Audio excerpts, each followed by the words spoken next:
a tal vez una relación con esto de lo que es el caso de Gage. Podríamos ver que el caso de Phineas Gage nos enseña que las funciones ejecutivas que definen la personalidad y el juicio, que hemos dicho que estaban ubicadas en el lóbulo frontal,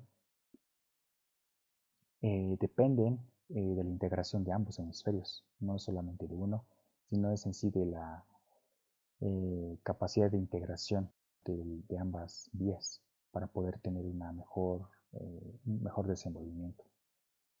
Entonces, la barra que lo ha atravesado no solamente ha dañado en sí el área que planifica, sino que también de alguna manera ha interrumpido, digamos, la comunicación cruzada que existía entre estos dos hemisferios.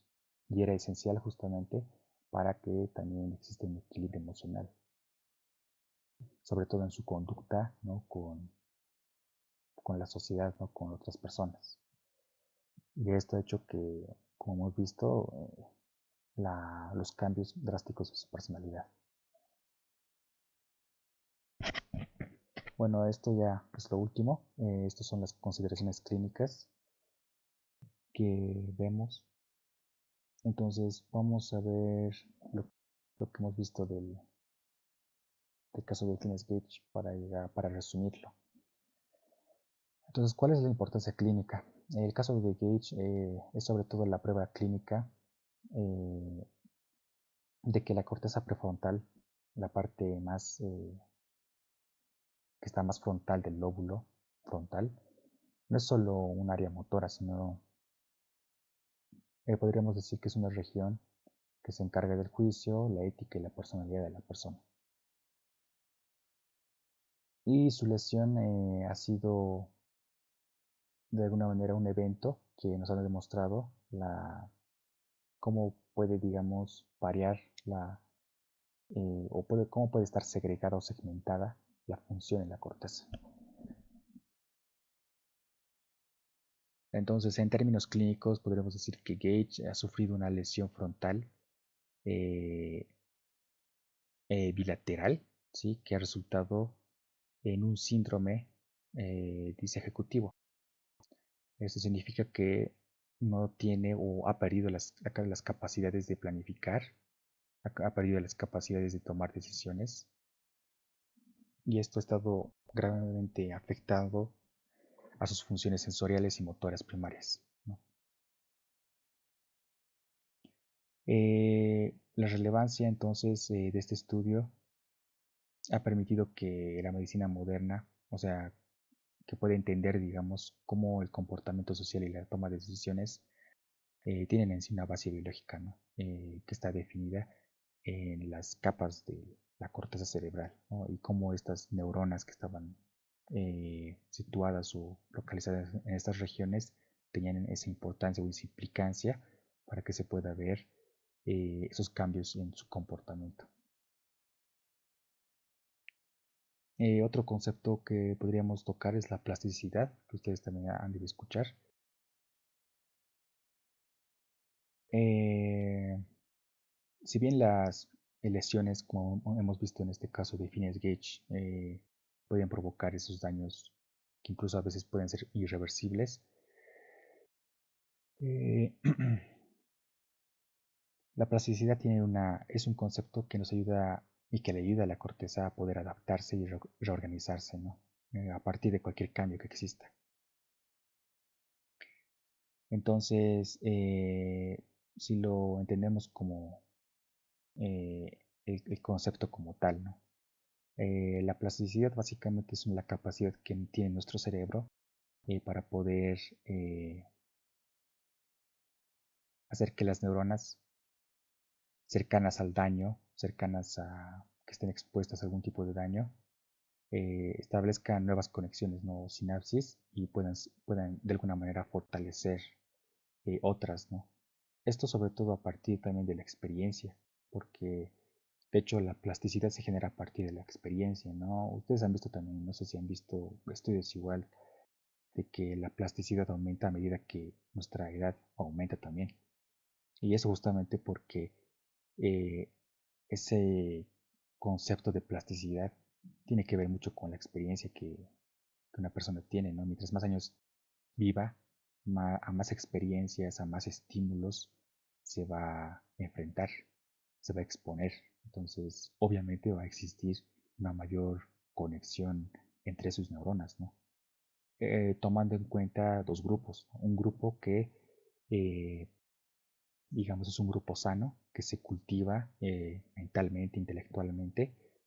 A esto me voy a que lee recurrentemente, escribe, ¿no? Practica, de alguna manera entrena y hace que sus neuronas funcionen. Hay otro grupo que no, ¿no? Una persona que si bien vive más años, pero tiene malos hábitos, como por ejemplo de tomar, de beber o de consumir algún tipo de sustancias, obviamente en esta persona, si bien está experimentando más cosas, pero de alguna manera esos hábitos hacen que la plasticidad de alguna manera se vea más limitada a comparación del otro grupo de sujetos. Entonces, hablando de la plasticidad, de los tipos de plasticidad que pueden existir, estas plasticidades pueden ser puede ser funcional, cuando un área no dañada asume la función de un área dañada. O puede ser también estructural. Esto se referencia a los cambios físicos en la densidad de las conexiones, ¿no? Como les he dicho, esto solamente se referencia a la gran cantidad de conexiones que se van a generar, pero a partir de los estímulos que se van a efectuar, ¿no? Si esto, como les digo, los estímulos no necesariamente tienen que ser visuales o táctiles. También pueden ser sonoros. Entonces, a partir de esto se generan eh, mayores circuitos, mayores conexiones, pero a la vez también algunos se pueden reforzar. Y esto también tiene que ver mucho con lo que es la memoria. Podríamos decir que la plasticidad en una aplicación clínica es un principio fundamental que está ligada a lo que es la rehabilitación. Entonces, esto de alguna manera, eh, como les había dicho, depende mucho de los estilos de vida de cada persona. Sin la plasticidad, las lesiones cerebrales serían permanentes. Ustedes ven, la capacidad de que el cerebro tenga de adaptarse nos da una esperanza pequeña de que podamos recuperar funciones que hemos perdido. Incluso como les he dicho en adultos, ¿no? ¿Qué es lo que pasa en adultos? Que cuando uno vive más, ¿no? A medida que vive más, también sus células disminuyen en cantidad, o sea, porque no tienen esa misma ah, capacidad metabólica de poder, como uno tenía cuando era joven, ¿no? Entonces, ese es un limitante, ¿no? Biológico que uno tiene, que es normal, pero la parte, en este caso las células nerviosas, no tienen ese limitante. Si se entrena, si se practica recurrentemente, se le puede, digamos, considerar como un tipo de rehabilitación, ¿no? Para cualquier tipo de deficiencias que existan, ¿no?